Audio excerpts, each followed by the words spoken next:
मेरे YouTube channel पर जिसका नाम है स्वराज क्लासेस। हमने स्टार्ट किया था 10th स्टैंडर्ड का चैप्टर नंबर 2 पार्ट 1 का क्लासिफिकेशन ऑफ एलिमेंट। तो देखिए दोस्तों, क्लासिफिकेशन ऑफ एलिमेंट के अंदर आज का लेक्चर नंबर 2 है। इसके अंदर हम डॉर्विनियस ट्रायड्स के बारे में पढ़ने वाले। तो कौन थे डॉर्विनियस?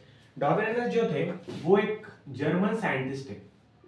जर्मन साइंटिस्ट, एक जर्मन साइंटिस्ट थे और उन्होंने कुछ ऐसे टर्म्स इंट्रोड्यूस किए कि जो क्लासिफिकेशन के लिए इंपॉर्टेंट थे या फिर क्लासिफिकेशन के हिसाब से अच्छे टर्म्स थे। तो उसमें से पहला टर्म्स उनका था ट्रायड। उनका पहला टर्म था ट्रायड। तो ट्रायड क्या होता है? ट्रायड एक ऐसी चीज होती है, किसी भी चीज के ग्रुप को या फिर किसी भी तीन चीज के ग्रुप को हम ट्रायड्स कहते हैं। तो उन्होंने क्या किया, एक ग्रुप बनाया, group of element, group of 3 elements.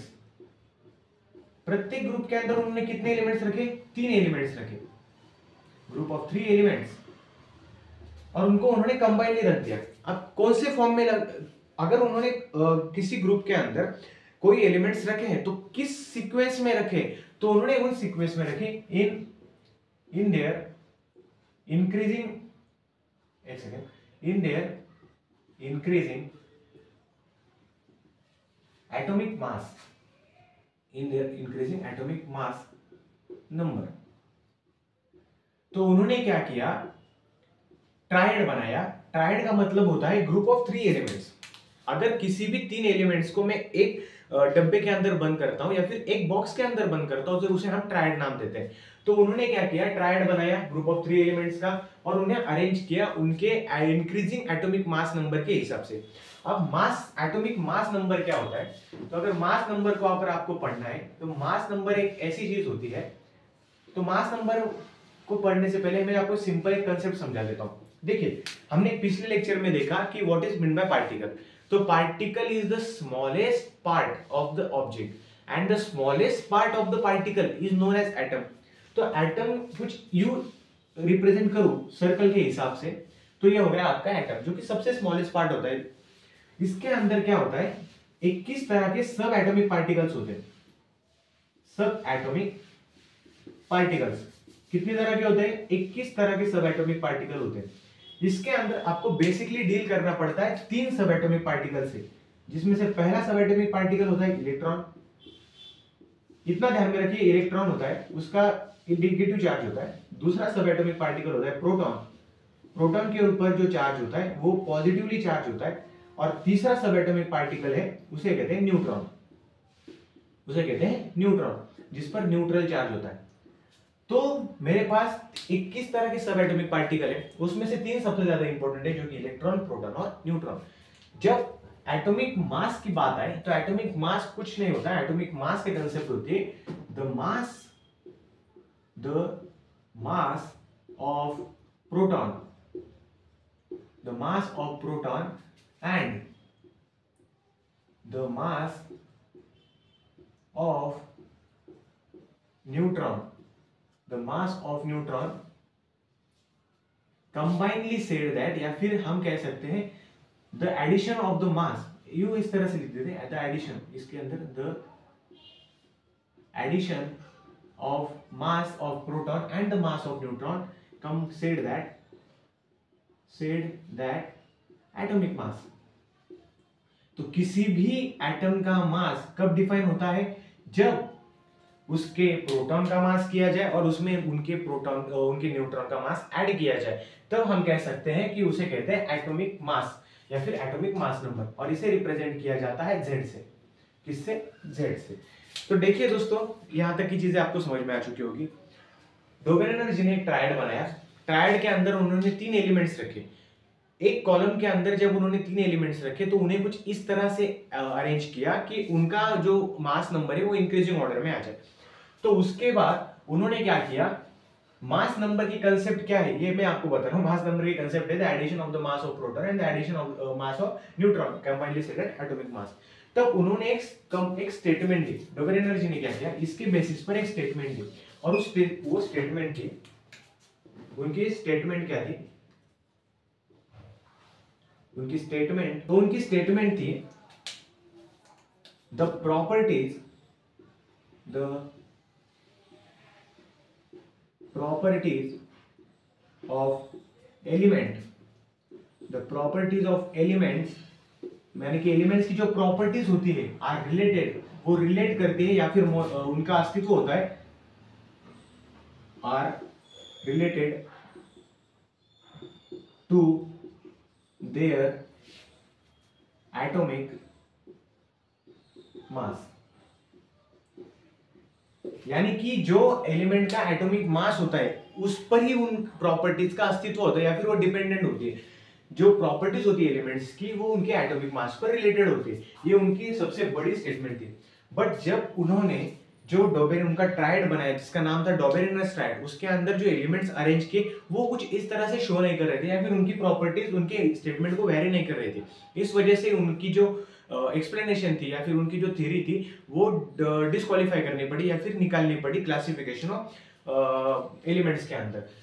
वो क्यों निकालनी पड़ी या फिर उसकी डिसएडवांटेज क्या है हम थोड़ी देर में देखते हैं। बट सबसे पहले उन्होंने क्या किया, जो टेबल बनाया उसके अंदर 3 कॉलम्स करे, ठीक है, ये हो गए उसके 3 कॉलम, ये हो गए उनके 3 कॉलम। पहला कॉलम ये, दूसरे कॉलम को बी नाम दिया, तीसरे कॉलम के टी नाम दिया। मतलब ए कॉलम के अंदर जो एलिमेंट्स होंगे उनको एलिमेंट ए कहेंगे, बी कॉलम के अंदर जो एलिमेंट होंगे उनको बी एलिमेंट कहेंगे और सी कॉलम के अंदर जो एलिमेंट्स होंगे उन्हें सी एलिमेंट्स कहेंगे। अब इनके बेसिक, अब इनके अरेंजमेंट तो उन्होंने एटॉमिक मास नंबर के हिसाब से की, इंक्रीजिंग नंबर पे। पर जब उन्होंने क्या किया, एक स्टेटमेंट और दी, the mass of element B is equal to the mean of the mass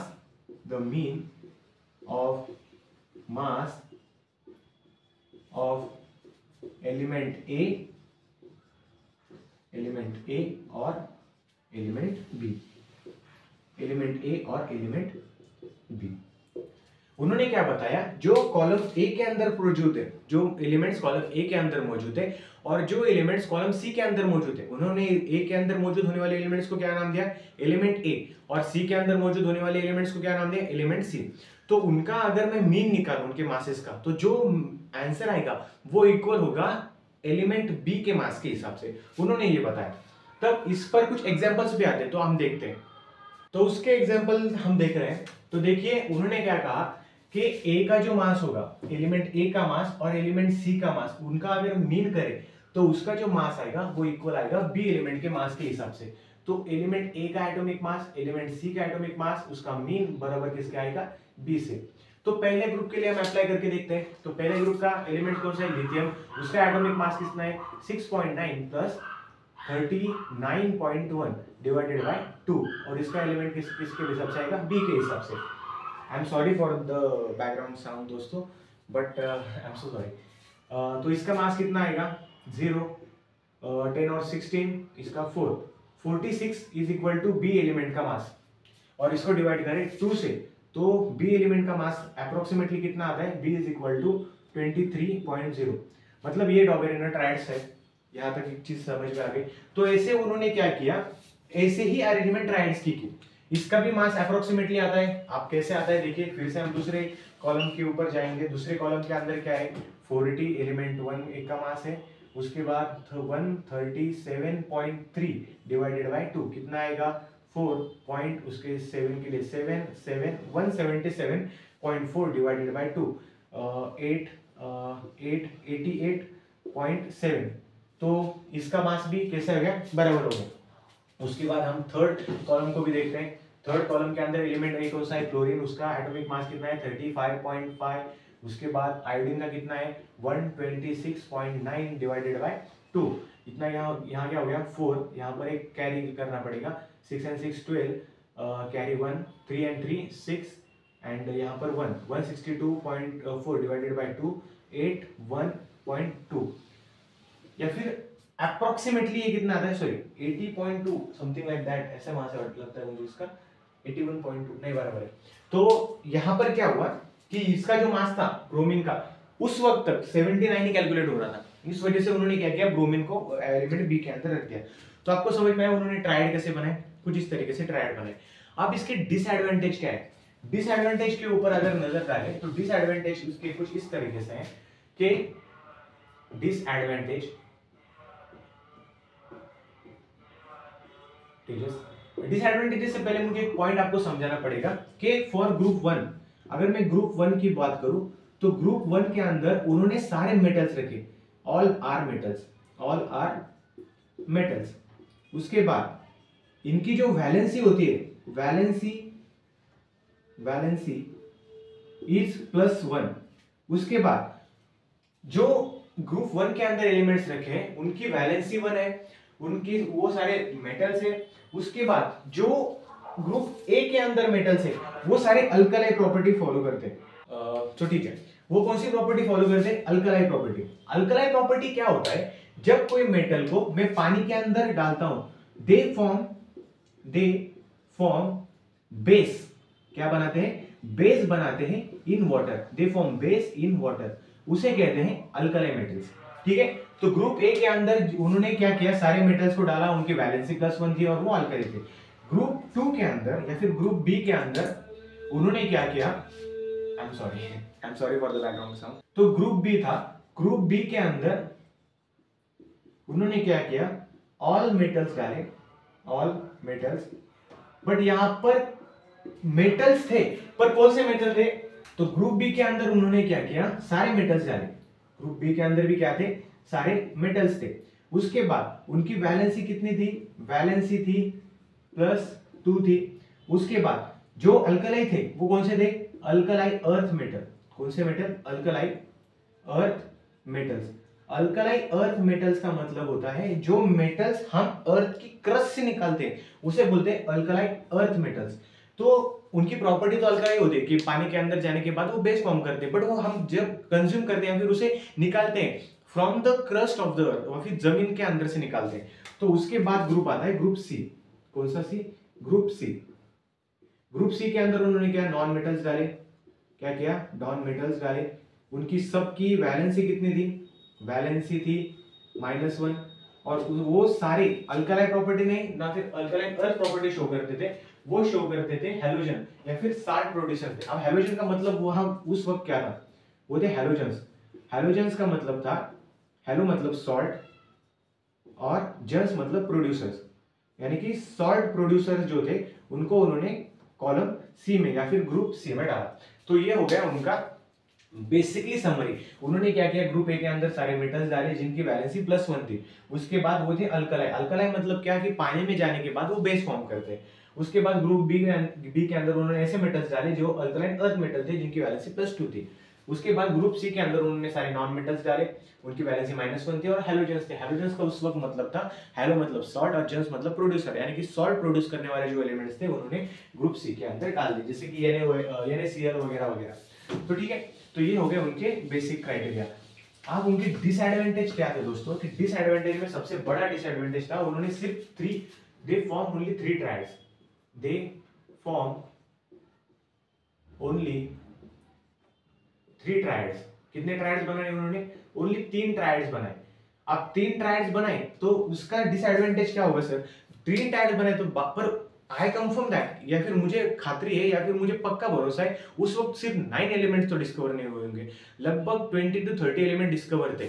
तब सिर्फ 9 एलिमेंट्स को डिस्कवर करके क्या मिला?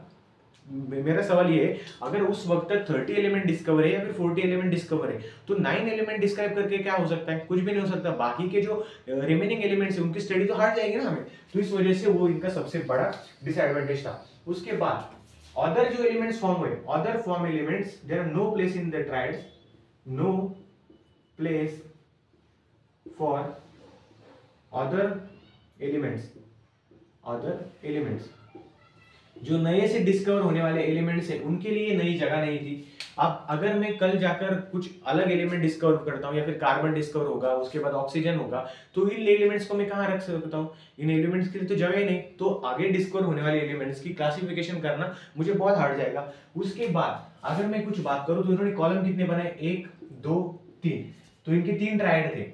अगर मैं आज की कंडीशन के हिसाब से लेके चलो या फिर यूं मान लो कि उनका ट्रायड जो था, उनका जो क्लासिफिकेशन का क्राइटेरिया था वो बहुत ही सही था या फिर वो रिलेवेंट हो सकता था, बट आज के हिसाब से यूं लेके चले कि हमारे पास 117 एलिमेंट्स है, 180 लेके नहीं बदलते पर 117 है, तो कितना होगा इसका 3 3 9 2 9, मतलब 39 कॉलम हमें बनाने पड़ेंगे। कितने कॉलम?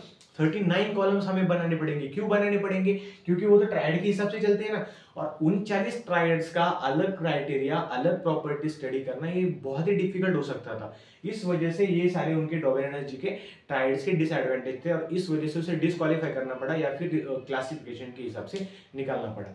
तो ये थी पूरी स्टडी डॉबेरिनस के ट्रायड्स के ऊपर। और आपकी किताब में इतना कुछ लिखा नहीं है, बट आप जब किताब आप जब बुक पेन लेकर बैठते हो तो जो जो पॉइंट आपको इंपॉर्टेंट लगता है, जो फिर मैं बताता हूँ, वो नोट डाउन किया कीजिए, क्योंकि एग्जाम पॉइंट ऑफ व्यू के हिसाब से या फिर जनरल नॉलेज के हिसाब से वो बहुत ही ज़्यादा इंपॉर्टेंट होते हैं। तो फिर से या आज के लिए यही तक। अगर आपके कुछ सवाल हो तो यूट्यूब के कमेंट सेक्शन में लिखिए। स्वराज्य क्लासेस को इंस्टाग्राम पर फॉलो कीजिए, वहाँ पर भी आप मुझे मैसेज कर सकते हैं कि आपको कौन से सवाल हार्ड जा रहे हैं या फिर कौन से सवाल स्लो जा रहे हैं। तो देखिए दोस्तों, बेसिकली समझाना ये है कि अगर आप सिर्फ पढ़ाई कीजिए, आपको पढ़ाई में कुछ भी दिक्कत आ रही है तो मुझे बताइए। I can start my private classes also. अगर आपको मुझे प्राइवेटली पढ़ना है तो ऑनलाइन हम पढ़ सकते हैं, मैं आपको ऑनलाइन आपकी क्लासेस भी ले सकता हूँ। और आप यहाँ पर छत्रपति संभाजी नगर के अंदर मौजूद है और सिर्फ साइंस टीचिंग के लिए देख रहे हैं या फिर साइंस के लिए देख रहे हैं, तो you can join me also. And सबसे इम्पोर्टेंट पार्ट कि कुछ भी डाउट हो तो बेझिझक पूछिए, फॉलो कीजिए, सब्सक्राइब कीजिए मेरे चैनल को, वीडियो को शेयर कीजिए, एंड जय हिंद।